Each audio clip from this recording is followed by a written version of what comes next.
warahmatullahi wabarakatuh. Saya Kesha Katrina Zahra dengan NIM 2220202082. Di sini saya akan menjelaskan materi Al-Quran Hadis SD, SMP, dan SMA. Yang pertama, saya akan menjelaskan surah Al-Fatihah. Surah Al-Fatihah adalah surah pembuka dalam Al-Quran. Surah ini terdiri dari 7 ayat dan diturunkan di kota Mekah. Surah Al-Fatihah ini sendiri memiliki banyak nama, seperti contohnya Ummul Kitab atau yang disebut dengan Induk Kitab, atau Ummul Quran disebut dengan Induk Al-Quran. Nah, isi kandungan di dalam surah Al-Fatihah ini sudah mencakup tujuan asasi dari Al-Quran secara umum, yang mana surah ini telah mencakup prinsip dan turunan agama ajaran Islam yang meliputi ibadah, syariah, keyakinan atas hari akhir, dan keimanan atas sifat mulia Allah Subhanahu wa taala. Selanjutnya, asbabun nuzul Quran surah Al-Fatihah ini menjadi salah satu penguat bukti surah ini diturunkan di kota Mekah. Nah, menurut ulama Al-Imam Al-Wahidi dalam kitab Asbabun Nuzul dan At-Talabib, surah Al-Fatihah diturunkan di Mekah dalam suatu perbendaharaan di bawah arsy. Nah, selanjutnya Quran surah Al-Falaq. Nah, surah Al-Falaq ini ialah surah dengan urutan ke-113 di dalam Al-Quran. Nah, merupakan surah ke-20 atau 21 yang turun kepada Nabi Muhammad SAW. Surah ini berjumlah 5 ayat dan turun sesudah surah Al-Fil. Nah, nama Al-Falaq ini diambil dari kata Al-Falaq yang terdapat pada ayat pertama surah ini, yang artinya waktu subuh. Surah ini juga terdiri dari 5 ayat dan tergolong dalam surah Makkiyah. Nah, inti dari surah ini adalah perintah agar umat manusia dan senantiasa memohon perlindungan kepada Allah Subhanahu wa taala menghadapi segala keburukan yang tersembunyi. Selanjutnya, asbabun nuzul surah Al-Falaq ini yaitu ketika kaum musyrik Mekah berusaha melukai Nabi Muhammad SAW yang disebut dengan ain, yaitu pandangan mata yang mampu merusak. Nah, kepercayaan beredar bahwa mata melalui tatapannya bisa menyebabkan penyakit atau kebinasaan terhadap orang tertentu yang dimaksud tadi. Nah, dengan anggapan asbabun nuzul ini seperti sebagaimana ulama menggolongkan surah Al-Falaq ini sebagai surah Makkiyah. Nah, selanjutnya isi kandungan surah Al-Falaq. Nah, yang pertama, permintaan perlindungan dari segala kejahatan makhluk. Nah, yang mana surah Al-Falaq ini mengandung istilah itu isti'adzah atau permintaan perlindungan kepada Allah dari segala kejahatan makhluk. Nah, makhluk di sini tuh bisa siapapun dan apapun, termasuk dirinya sendiri yang merupakan ciptaan Allah. Yang kedua, sesuai sifat Allah, yaitu Rabbul Falaq. Nah, dalam memohon perlindungan dalam surah Al-Falaq ini, Allah disebut dengan sifatnya Rabbul Falaq, yang berarti Tuhannya pagi dan Tuhan seluruh makhluk, sebagaimana Allah Subhanahu wa taala bisa membelah kegelapan malam dengan terangnya malam dan terangnya pagi. Allah Subhanahu wa taala juga kuasa menyingkirkan kejahatan dan kesulitan dengan memunculkan pertolongan.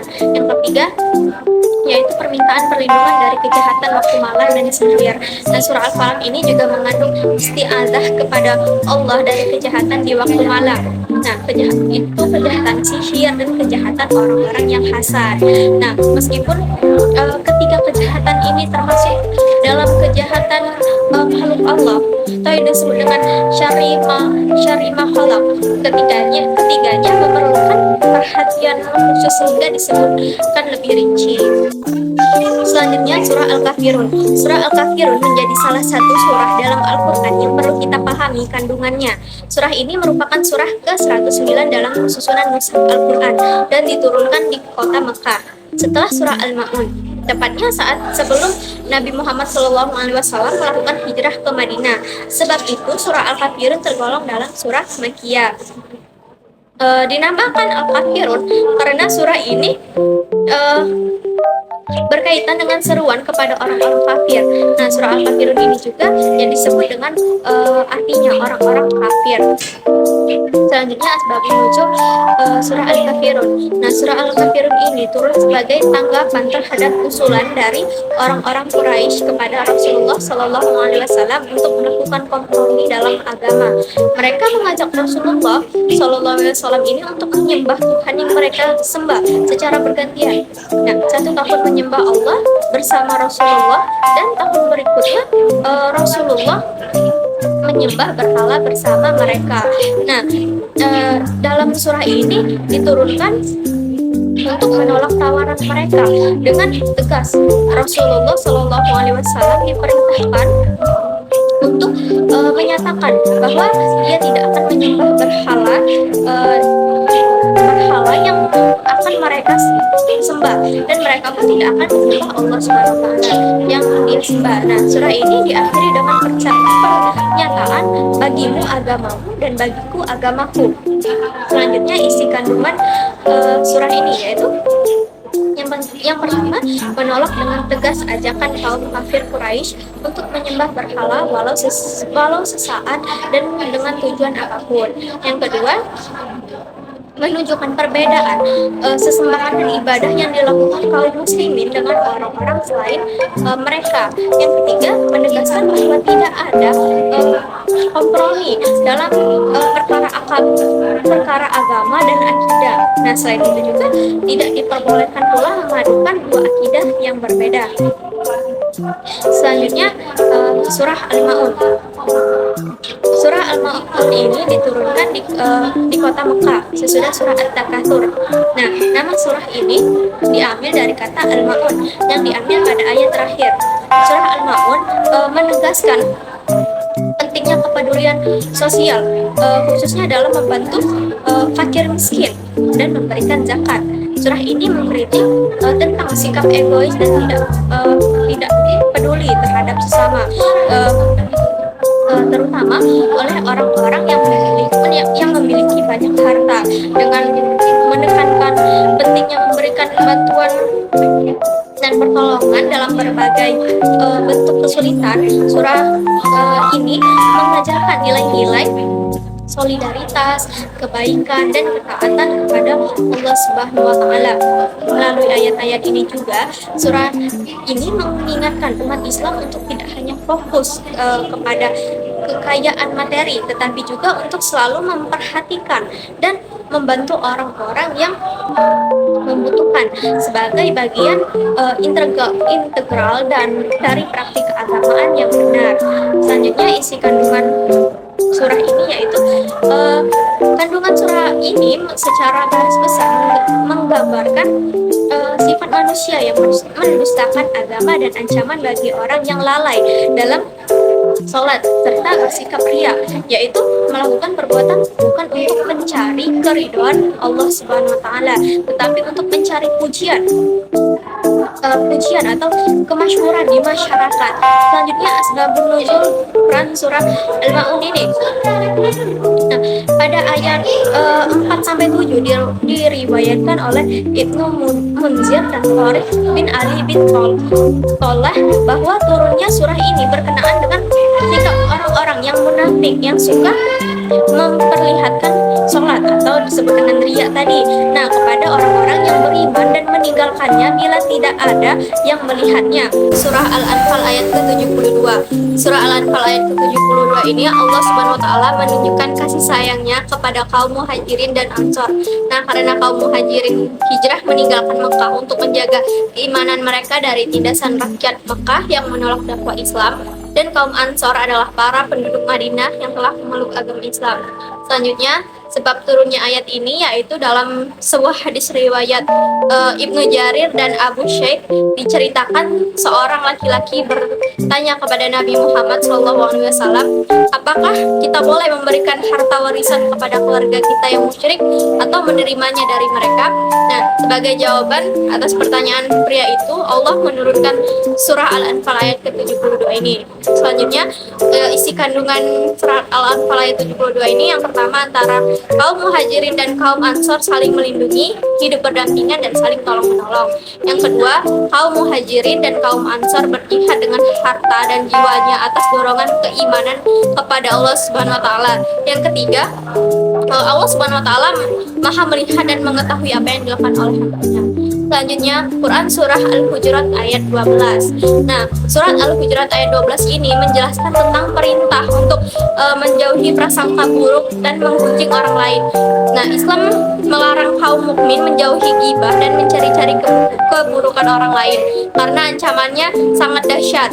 Selanjutnya, isi kandungan surah Al-Hujurat ini yang pertama, perintah Allah Subhanahu wa taala pada orang-orang yang beriman untuk menjauhi prasangka buruk. Yang kedua, perintah Allah Subhanahu wa taala untuk tidak mencari keburukan orang lain. Yang ketiga, larangan Allah Subhanahu wa taala tentang ghibah dan menggambarkannya seperti makan bangkai saudaranya sendiri. Selanjutnya, asbabun nuzul surat Al-Hujurat ayat 12. Nah, diriwayatkan oleh Ibnu Munzir yang bersumber dari Ibnu Juraij bahwa ayat Al-Hujurat ayat 12 ini turun berkenaan dengan Salman Al-Farisi yang bila selesai makan suka terus tidur dan mendengkur. Pada waktu itu ada orang yang mengunjing perbuatannya. Nah, maka turunlah ayat 12 ini yang melarang seorang mengumpat dan menceritakan keaiban orang lain. Selanjutnya, surah Al-Isra ayat ke-32. Surah Al-Isra merupakan surah ke-17 dalam kitab suci Al-Quran. Surah ini memiliki dari arti perjalanan malam dan terdiri dari 111 ayat. Kemudian termasuk golongan surah Makkiyah dan turun di kota Makkah.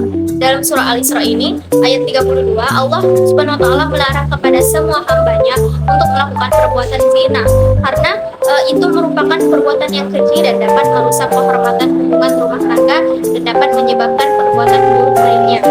Selanjutnya, asbabun nuzul atau sebab turunnya surat Al-Isra ayat ke-32 ini adalah ketika ada seorang pemuda yang datang kepada Rasulullah SAW. Pemuda itu meminta izin untuk melakukan zina. Sontak dengan tegas Rasulullah SAW pun melarangnya. Nah, jadi oleh karena itu turunlah ayat ini. Selanjutnya, isi kandungan dalam surah Al-Isra ayat ke-32 ini. Nah, kandungan surah Al-Isra ayat 32 ini yang pertama, Allah Subhanahu wa taala melarang mendekati zina. Bukan hanya melarang, seluruh perbuatan yang bisa menjadi sarana dalam mendekatkan zina itu dilarang. Yang kedua, Islam adalah agama yang sangat memahami manusia sehingga ia mengutamakan tindakan preventif untuk menutup kerusakan.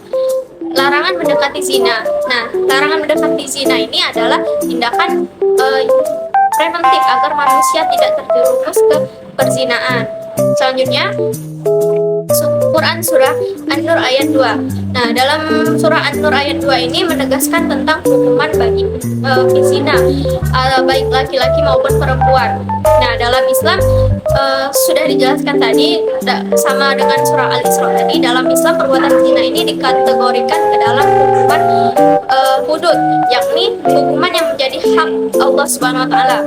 Selanjutnya, isi kandungan Surah An-Nur ayat 2 ini. Yang pertama, perintah Allah untuk mendera pezina perempuan dan pezina laki-laki masing-masing 100 kali. Yang kedua, orang yang beriman dilarang untuk berbelas kasihan kepada keduanya untuk melaksanakan hukuman Allah Subhanahu wa taala. Yang ketiga, pelaksana hukuman tersebut disaksikan oleh sebagian orang yang beriman.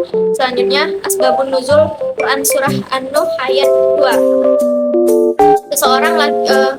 Ada seseorang lelaki bernama Murtaz al-Ghanawi yang ditugaskan membawa tawanan dari Mekah ke Madinah. Dia membawa anak seorang penjajah seks dan anak mengajak Murtad untuk melakukan hubungan atau ini disebut zina tadi. Sesampai di Madinah, Murtad bertanya pada Rasulullah, maka turunlah surah An-Nuh ayat 2 ini. Selanjutnya, surah Al-Baqarah ayat 83. Surah Al-Baqarah ini termasuk ke dalam surah Madaniyah dan surah dengan ayat terpanjang di dalam Al-Quran. Surah Al-Baqarah mengatur banyak hal dalam kehidupan sehari-hari dan bermasyarakat. Salah satunya ayat 83 ini yang berisi perintah berbuat kebaikan. Selanjutnya, isi kandungan dari surah Al-Baqarah ayat 83 adalah Allah Subhanahu wa taala mengingatkan Bani Israel agar beribadah kepada Allah Subhanahu wa taala dan berbuat baik kepada kedua orang tua serta sesama muslim. Selain itu juga anjuran untuk bersedekah kepada anak-anak yang bapaknya telah meninggal sebelum mereka berusia balik, dan membantu orang-orang yang membutuhkan, bertutur kata yang baik, dan melaksanakan sholat serta membayar zakat. Selanjutnya, asbabun nuzul Quran surah Al-Baqarah ayat 83 ini berhubungan dengan peristiwa Raja Najasyi dan para pendeta.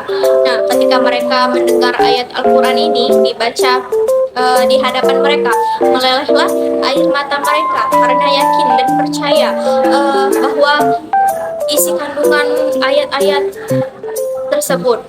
Selanjutnya, Quran surah Al-Maidah ayat 48. Surah Al-Maidah ayat 48 merupakan salah satu ayat dalam Al-Quran yang menceritakan kebenaran ajaran yang dibawa oleh Nabi Muhammad SAW. Setelah turunnya agama Islam, tidak ada lagi agama lainnya yang diakui oleh Allah Subhanahu wa taala. Selanjutnya, isi kandungan surah Al-Maidah ayat 48. Dapat diketahui bahwa ajaran yang dibawa oleh para nabi sebelum Rasulullah Sallallahu Alaihi Wasallam adalah sama, yakni mengajarkan manusia tentang tauhid, yaitu atau mengesahkan Allah. Nah, akan tetapi dalam masalah syariat terdapat perbedaan.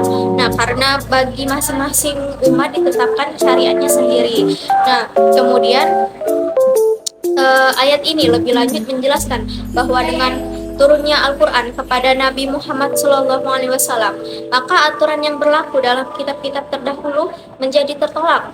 Nah, karena hal ini tuh dapat dipahami dari pernyataan Rasulullah SAW. Selanjutnya, asbabun nuzul pada ayat ini, yaitu penyebab turunnya Al-Quran surah Al-Maidah ini karena terdapat penyelewengan tindakan yang dilakukan oleh ulama-ulama Yahudi. Nah, kala itu mereka menghilangkan dan mengganti beberapa ayat dalam kitab Taurat sesuai dengan kepentingan mereka. Salah satunya adalah mengenai hukuman bagi pelaku zina. Kemudian para ulama Yahudi tersebut menguji Rasulullah untuk memutuskan hukuman atas pelaku zina di kalangan mereka. Nah, lalu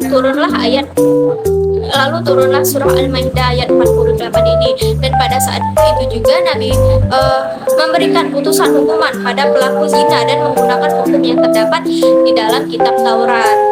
Selanjutnya, Quran surah Az-Zumar ayat 39. Pada ayat 39 ini Allah memerintahkan Nabi Muhammad SAW untuk mengajarkan kaumnya, untuk mengajarkan apa yang Nabi kerjakan, dan peringatan bahwa mereka akan mengetahui hasil perbuatan mereka, termasuk siapa yang akan mendapat siksa dan menghinakan dalam kehidupan di dunia, dan siapa yang akan ditimpa azab oleh yang kekal di kehidupan akhirat nanti. Selanjutnya, asbabun nuzul Quran surah Az-Zumar ayat 39 ini yaitu menegaskan pesan Rasulullah SAW bahwa perlindungan sejati hanya dapat ditemukan dalam kekuasaan Allah Subhanahu wa taala semata.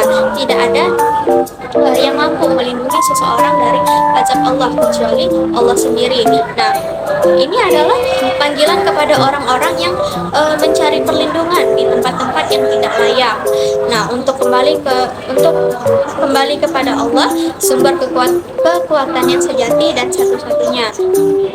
Selanjutnya, isi kandungan ayat ini yaitu yang pertama, Allah memerintahkan kepada umat Islam agar menyembah kepada yang berhak untuk disembah, yaitu Allah, sesuai dengan kemampuan.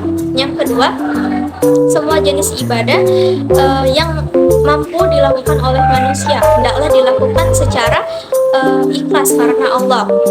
Yang ketiga, untuk mempertahankan kehidupan di dunia, manusia hendaklah bekerja sesuai dengan kemampuan atau keahlian masing-masing, sehingga hasilnya dapat berjalan dengan maksimal.